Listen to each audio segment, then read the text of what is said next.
ये पवन चक्कियां 20 साल से ज्यादा पुरानी हैं। ये आधुनिक पवन चक्कियों के मुकाबले छोटी और कम कारगर हैं, इसीलिए इन्हें हटाया जा रहा है। अपनी उम्र पूरी कर चुके इन ग्रीन एनर्जी उपकरणों का अब क्या होगा? इनके ब्लेड प्लास्टिक और कई चीजों के मिश्रण से बने हैं। रिसाइकलिंग की जगह इनमें से ज्यादातर लैंडफिल्स में फेंक दिए जाते हैं या इन्हें सीमेंट और स्टील फैक्ट्रियों की भट्टी में जला दिया जाता है। इन्हें जलाने वाले कारखाने कुछ सालों से इस व्यवस्था से नाखुश हैं और इसकी वजह कंबस्चन प्रक्रिया से जुड़ी फिजिक्स है। ग्लास फाइबर रेजिन्स के साथ बॉन्डेड होते हैं, इसके चलते राख भट्टी में चिपक जाती है। तो पर्यावरण को होने वाले नुकसान को एक तरफ रख दें, तब भी ये कोई आदर्श उपाय नहीं है।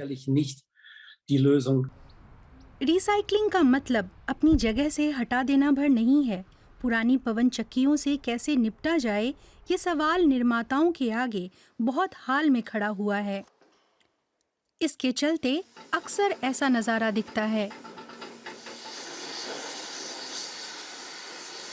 इस हरे मैदान पर कबाड़ खाने में बेकार टरबाइन ब्लेडों को तोड़ा जा रहा है।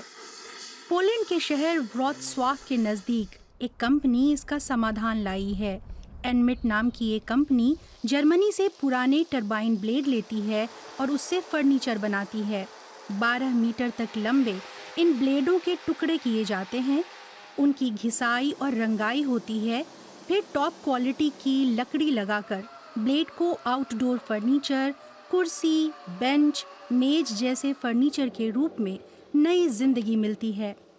यूनिवर्सिटी ऑफ ज़ेलोना के छात्रों ने इसके डिज़ाइन बनाए हैं। वे बहुत खुश हैं कि उनके बनाए उत्पादों को दुनिया भर में ग्राहक खरीद रहे हैं। इसे इंडोर भी इस्तेमाल कर सकते हैं, लेकिन इसको घर के बाहर इस्तेमाल करना बेहतर होगा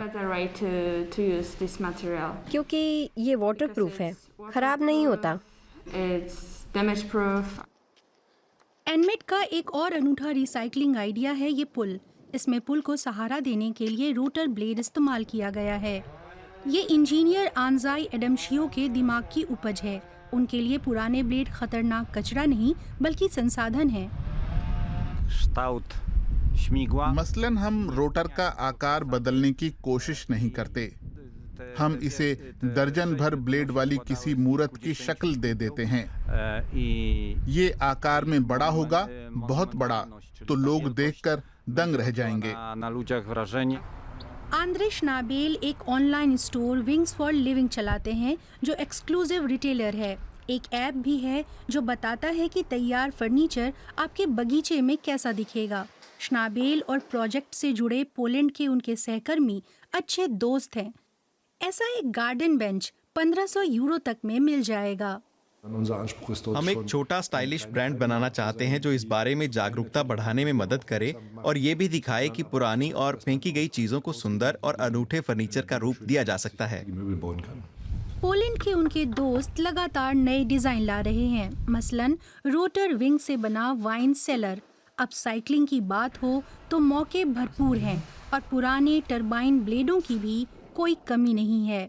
नई पवन चक्कियां बड़ी और ज्यादा ताकतवर हैं। आधुनिक टरबाइन्स हाईटेक और ढेर सारे इलेक्ट्रॉनिक पुर्जों से लैस होते हैं और वो रिसाइकलिंग की जरूरत को बेहतर तरीके से सुलझाने का भी वादा करते हैं।